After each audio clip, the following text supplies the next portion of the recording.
Supreme court ने बिहार में जारी एसआईआर यानी स्पेशल इंटेंसिव रिवीजन पर रोक लगाने से इनकार कर दिया। सोमवार को सुनवाई हुई। कोर्ट ने निर्वाचन आयोग यानी ECI election commission of India से सवाल किया कि आधार कार्ड, वोटर आईडी और राशन कार्ड को मतदाता पहचान के लिए स्वीकार क्यों नहीं किया जा रहा। सुप्रीम कोर्ट ने बिहार में मतदाता सूची के मसौदा यानी ड्राफ्ट वोटर लिस्ट के प्रकाशन यानी पब्लिश पर कोई रोक लगाए बिना सुनवाई टाल दी।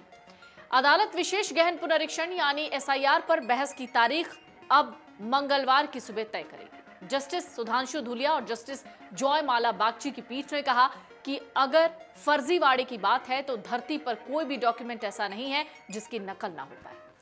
फिर आपके सूचीबद्ध 11 दस्तावेजों का क्या आधार है? कोर्ट ने ईसीआई से इन दस्तावेजों को शामिल करने पर विचार करने और मंगलवार सुबह 10:30 बजे तक जवाब देने को कहा। ईसीआई ने अपने हलफनामे में कहा कि जनवरी 2025 की मतदाता सूची में शामिल सभी लोग ड्राफ्ट सूची में रहेंगे, बशर्ते वो गणना फॉर्म जमा करें। कोर्ट ने पूछा, अगर कोई मतदाता सूची से हटाया जाता है तो आपत्ति दर्ज करने और सुनवाई का तंत्र क्या है? कोर्ट ने यह भी सवाल उठाया कि सामूहिक बहिष्कार के बजाय सामूहिक समावेशन क्यों नहीं किया जा रहा है। सुनवाई के दौरान ईसीआई के वकील ने कहा कि हमें राशन कार्ड स्वीकार करने में कठिनाई हो रही है क्योंकि बड़े पैमाने पर फर्जी राशन कार्ड हैं। हम कह रहे हैं कि आधार नागरिकता का प्रमाण नहीं है, लेकिन आप पहचान के प्रमाण के रूप में आधार दाखिल कर सकते हैं। हमारे फॉर्म में कहा गया है कि अपना आधार नंबर दें। सोमवार को कोर्ट ने शुरुआती पूछताछ के बाद कहा कि कोर्ट मंगलवार को तय करेगा कि अगली सुनवाई कब हो। कोर्ट ने वकीलों से पूछा कि बहस के लिए कौन कितना समय लेगा, ये बता दिया जाए। सुप्रीम कोर्ट ने पिछली तारीख पर चुनाव आयोग से कहा था कि वो Aadhaar card, voter card, ration card इनको दस्तावेजों में शामिल करने पर विचार करे। चुनाव आयोग ने जवाब में कहा था कि ये तीनों दस्तावेज भरोसेमंद नहीं है क्योंकि इन्हें गलत तरीके से यानी फर्जी तरीके से भी बनाया जा सकता है। जस्टिस सूर्यकांत ने आज की संक्षिप्त सुनवाई के दौरान आयोग से कहा कि दुनिया का कोई भी दस्तावेज जाली हो सकता है। कोर्ट ने चुनाव आयोग से पूछा कि क्या वो आधार कार्ड और मतदाता पहचान पत्र स्वीकार करेगा। कोर्ट ने चुनाव आयोग से कहा कि आपकी लिस्ट वाले पेपर भी निर्णायक नहीं है। आयोग ने कहा कि उसे राशन कार्ड स्वीकार करने में दिक्कत है। वोटर आईडी तो फॉर्म पर पहले से ही प्रिंटेड है और फॉर्म में वोटर को आधार नंबर भरना है। आयोग ने कहा कि कोर्ट का ही आदेश है कि आधार कार्ड नागरिकता की पहचान का दस्तावेज नहीं है। कोर्ट ने राशन कार्ड पर चुनाव आयोग की आपत्ति के बाद उसे मौखिक आदेश दिया है कि वो इस प्रक्रिया में आधार कार्ड और मतदाता पहचान पत्र को यानी वोटर कार्ड को भी जोड़े। कोर्ट ने कहा कि ये दोनों कानूनी दस्तावेज हैं, जहां गड़बड़ी मिले उसे केस टू केस बेसिस पर देखिए। धरती पर कोई भी दस्तावेज फर्जी तरीके से बनाया जा सकता है। सुप्रीम कोर्ट ने चुनाव आयोग द्वारा 1 अगस्त को जारी होने वाली ड्राफ्ट वोटर लिस्ट के प्रकाशन पर भी कोई रोक नहीं लगाई है। कोर्ट ने याचिकाकर्ताओं से कहा है कि इसके बाद आपत्ति और दावा का समय है, कोर्ट जल्दी इसे सुनेगा। अगर कोर्ट याचिकाकर्ताओं की दलील से सहमत होगा तो पूरी प्रक्रिया को रद्द कर देगा। सुप्रीम कोर्ट में वोटर लिस्ट रिवीजन मामले की अगली सुनवाई जो होगी वो मंगलवार को होगी और सोमवार की दोपहर सुनवाई के दौरान बेंच ने याचिकाकर्ताओं से पूछा कि बहस के लिए कौन कितना वक्त लेगा। आधार कार्ड चुनाव आयोग और रिवीजन पर सवाल उठा रहे पक्षों के बीच तर्क वितर्क का मेन फोकस बन गया। पिछली तारीख पर कोर्ट ने वोटर लिस्ट के स्पेशल इंटेंसिव रिवीजन पर कोई रोक नहीं लगाई थी क्योंकि केस करने वालों ने ऐसी कोई मांग ही नहीं की थी।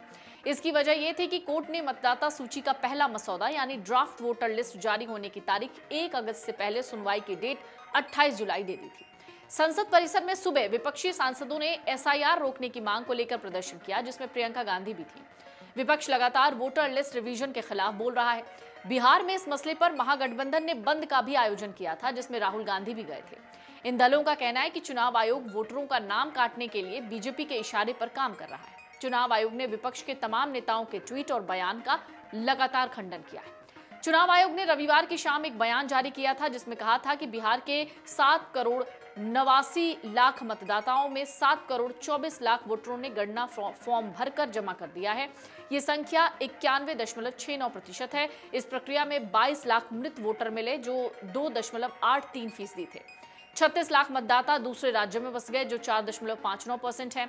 7 लाख लोग ऐसे मिले जो 1 से अधिक मतदान केंद्र पर मतदाता सूची में दर्ज थे।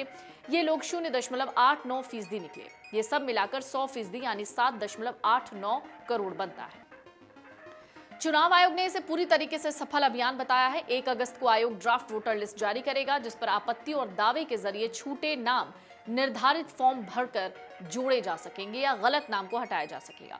सुप्रीम कोर्ट में यह मामला कई सांसद, विधायक, नेताओं और संगठनों की याचिका पर शुरू हुआ था। याचिका दाखिल करने वालों में राजद के सांसद मनोज झा, सुधाकर सिंह, सीपीआई माले के महासचिव दीपांकर भट्टाचार्य, एआईएमआईएम के विधायक अख्तर उल इमान और कांग्रेस महासचिव केसी वेणुगोपाल, सीपीआई महासचिव डी राजा, सपा के हरिंद्र मलिक, शिवसेना यूबीटी के अरविंद सावंत, झामुमो के Sarfaraz Ahmad, activist Yogendra Yadav, Arshad Jamal, TMC MP Mahua Moitra, वकील अश्विनी उपाध्याय, संगठन एडीआर, पीयूसीएल आदि शामिल हैं। आपको बता दें, बिहार विधानसभा चुनाव से पहले मतदाता सूची के एसआईआर यानी विशेष गहन पुनरीक्षण की प्रक्रिया ने राजनीतिक और कानूनी बहस छेड़ दी है। विपक्ष का आरोप है इससे कई वैध मतदाताओं को वोट देने से और उनके अधिकारों से वंचित किया जा सकता है। जस्टिस सूर्यकांत और जयमाला बागची की बेंच इस मामले की सुनवाई कर रही है। याचिकाकर्ताओं ने मतदाता सूची संशोधन की समय और वैधता पर सवाल उठाए। ये भी आपको बता दें, बिहार में एसआईआर यानी स्पेशल इंटेंसिव रिवीजन को लेकर सुप्रीम कोर्ट में विपक्ष की 9 राजनीतिक पार्टियों ने याचिका दाखिल की। इसमें कांग्रेस के भी नेता, विधायक और सांसद शामिल हैं। अगर आप ये वीडियो YouTube पर देख रहे हैं तो हमारे चैनल को सब्सक्राइब कर बेल आइकन दबाएं और Facebook पर देख रहे हैं तो हमारे पेज को लाइक करें।